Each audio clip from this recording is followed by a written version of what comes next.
The initial explosion of the pressure cooker bombs, though great, was not that impressive in itself. It wasn't meant to be. It was just the primer, the match to the fuel that the two trucks had been pumping into the air of the tunnel for the previous 3 hours. The tunnel was dome-shaped, 73 feet wide at its base, 20 feet high, and a little less than 4 miles long. Within milliseconds of the blast, a powerful shock wave raced in both directions along its entire length. There were no people on the subway platforms that late at night, but in both stations, the wave ripped apart vendor shacks on the platforms, MTA tool carts, and wooden benches. As the wave hit the south end of the 181st Street station, a 3-ton section of the vaulted tunnel's roof tore free and crashed to the tracks, as it would in a mine cave-in, while up on Broadway, the fantastic force of the blast set off countless car alarms as it threw half a dozen manhole covers into the air. South of the main blasts, in the tunnel between the 157th Street station and 168th Street, the shockwave smashed head-on into the approaching Bronx-bound 1 train that Mr. Beckett had spotted. The front windshield shattered a millisecond before the train tore from its moorings, killing the female train operator instantly. As the train derailed, its only 2 passengers, a pair of Manhattan college students coming back from a concert, were knocked spinning out of their seats onto the floor of the front car. Bleeding and still barely alive, they had a split second to look up from the floor of the train through the front window at a rapidly brightening orange glow. It was strangely beautiful, almost like a sunset.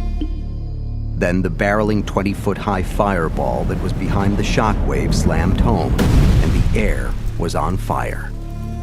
Back at the abandoned lot near the Harlem River, Mr. Joyce had to wait 7 minutes before he heard the first call come in on the radio scanner he had tuned to the fire department band. He clicked a pen as he lifted his clipboard. "We did it, Tony," he said, giving the driver a rare grin. "Phase 1 complete." Chapter 11. More blue and red emergency lights than I could count were swinging across the steel shutters and Spanish-language signs at 181st Street and St. Nicholas Avenue when I pulled up behind a double-parked FDNY SUV that morning around 4:30 a.m. I counted 7 fire trucks and an equal number of police vehicles and ambulances. As I hung my shield around my neck, I saw another truck roar up. Rescue 1, the FDNY's version of the Navy SEALs. Holy shit, was this looking bad. I found the pitch-black subway entrance and went downstairs that reeked of smoke. All I could hear were yells and the metallic chirp of first responder radio chatter as I swung my flashlight over the tiled subway walls.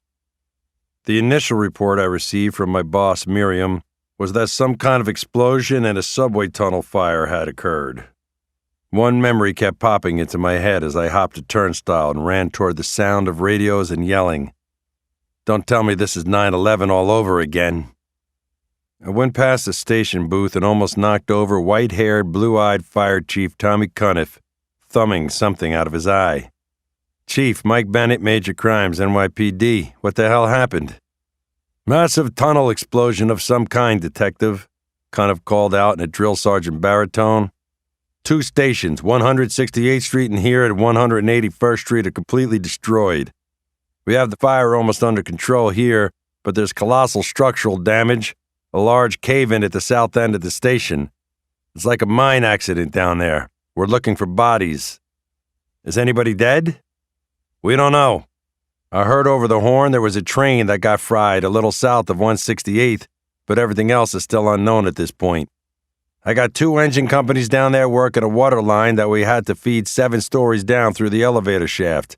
It's an unbelievable disaster.